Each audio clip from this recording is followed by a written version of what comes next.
শত্রুর মুখ বন্ধ করার পাওয়ারফুল দোয়া মাত্র 3 বার আপনি পড়ুন, শত্রু দেখবেন একেবারে ধ্বংস হয়ে গেছে। যেই শত্রু আপনার ক্ষতি করার জন্য আপ্রাণ চেষ্টা করেছে, আপনাকে নষ্ট করার জন্য, কারণ আজকে এমন একটা জমানা চলে আসছে, আপনি ভালো চলতেছেন, ভালো পড়তেছেন, ভালো খাইতেছেন, আরেকজনের সহ্য হচ্ছে না। মনে করেন আপনার সন্তান বিদেশে আছে, এখন আপনার অবস্থান ভালো, কিন্তু আরেকজনের সহ্য হচ্ছে না, তার শরীরে জ্বালা পোড়া সৃষ্টি হয়ে গেছে। অনেক আমার কাছে এমনও আসছে, অনেক পেশেন্ট দেখেন, নাউজুবিল্লাহি মিন যালিক, কোনো মানুষের ক্ষতি হোক আমার দ্বারাতে, এটা আমি কখনো কামনাও করি না। কোনো মানুষের কিঞ্চিত পরিমাণ ক্ষতি হোক সেটা আমি কখনো ভাবার চিন্তাও আমি করি না, কারণ আল্লাহর কাছে আমাকে জবাবদিহিতা করতে হবে, আমাকে আল্লাহর কাছে হাজিরানা পেশ করতে হবে। এমনও পেশেন্ট আসছে যে হুজুর, আমার ভাইয়ের সন্তান ভাতিজা, সে বিদেশে আছে, 12 টাকা ইনকাম করে, তাকে কিভাবে বিদেশ থেকে আনা যায়, যত টাকা লাগে আমি দিব। আমি বললাম আমার ঘর থেকে বের হয়ে যান, ক্ষতির কাজ আমি করি না, ভালো কাজ আমি করি। তাহলে বাবা আজকে এমন একটা জমানা চলে আসছে, একজন ভালো চলক আরেকজন সহ্য হয় না, একজন খুব ভালো অবস্থানে আছে আরেকজনের গায়ে আগুন জ্বলতেছে। যদি আপনি জানেন যে আপনার শত্রু আছে, ঘর থেকে বের হইলে আপনার ক্ষতি করার সম্ভাবনা আছে, বিপদে ফালানোর সম্ভাবনা আছে, আপনাকে যেই কোনো মুহূর্তে আক্রমণ করার সম্ভাবনা আছে, তাহলে আমি বলবো আল্লাহ পাক রব্বুল আলামিনের কোরআনের আয়াতটা মাত্র 3 বার আপনি পড়ে শরীরের মাঝে ফু দেন, শত্রু কোনো ক্ষতি করতে পারবে না। এই পৃথিবীতে এমন কোনো মানুষ নাই যে তার কোনো শত্রু নাই।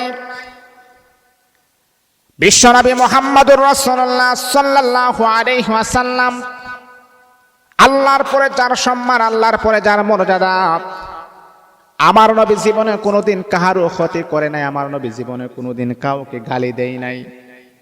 এমন একজন নবী রাহমাতাল লিল আলামিন, যার সামনে কোনো গুনাহ নাই, পিছনে কোনো গুনাহ নাই, উপরে কোনো গুনাহ নাই, নিচে কোনো গুনাহ নাই, পুত পবিত্র নবী, যার ব্যাপারে আল্লাহ পাক রব্বুল আলামিন কোরআনুল কারীমের ভিতরে আমার আল্লাহ বলেন, ওয়া ইন্নাকা লাআলা খুলুকিন আযীম, সচ্চরিত্রবান নবী, যার চরিত্র হলো ফুলের মতো পবিত্র, এমন একজন নবী আমি আল্লাহ আরব কান্ট্রিতে নাজিল করেছি,